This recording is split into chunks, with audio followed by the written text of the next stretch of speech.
Hey, welcome back to my channel. It's me, SB, and we are continuing on with our beginners tatting series. We're going to learn how to join two rings together, and the way you join is you use your picots to join. For this, you may or may not need a crochet hook. And I say that because sometimes you can just use the tatting needle to join. So we just created a chain and we're going back up towards our next element. And this is a perfect prime location to join a picot, or to join our rings together. So I'm just going to do exactly the same ring that I did in the previous one. So that's going to be 3 double stitches. Keep it simple. And usually in a pattern, it will tell you when to join. So it'll say like 3 double stitches and then like a plus sign, that means join. Or it'll say join to the adjacent ring or corresponding ring, or something of that nature. Every pattern is a little different, but you'll get it once you see it. So now we're going to have to hold all of our work like this in our hand, making sure that you have your ball yarn going out towards, of course, the ball. And now I'm going to grab my crochet hook and show you how to join with a crochet hook. Now we have a lot of things going on right now, so just situate yourself, and you're going to insert your crochet hook from the front to the back in the picot that you want to join to. So one more time.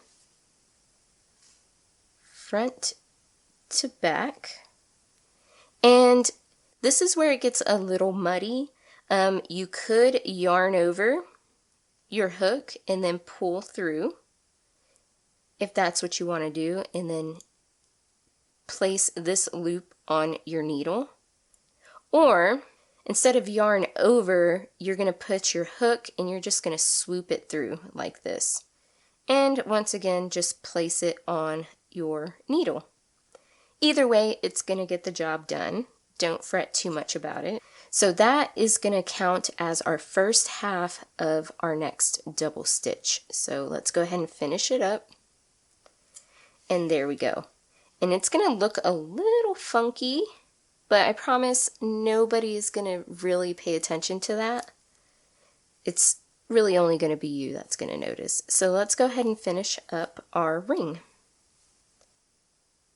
Okay, and this is what your joined rings should look like.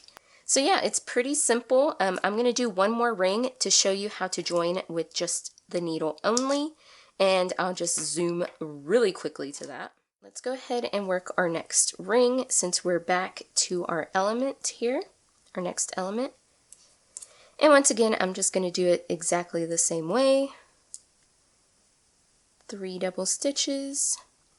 And now we're going to join to the adjacent picot. And I'm just going to use my needle here. Alright, as you can see here, I'm going to do it exactly the same way as I do with my crochet hook by inserting my needle into the front and into the back of my picot. And I like to yarn over simply because it is just easier to pull through the loop. You can go needle over yarn and then pull through. I mean, as you can see, I did it pretty easily. Either way, it's going to get where it needs to go. So now I'm going to go ahead and complete my ring because we are attached now, as you can see here. Alright, so there you go. We joined our picots together, and it wasn't as bad as you thought it was going to be, right? Pretty easy, pretty simple. Anyways, guys, thank you so much for watching. If this was informative, hit that like button. If you want to see more, don't forget to subscribe for more. And I'll see you in the next video. See you later. Happy crafting. Bye.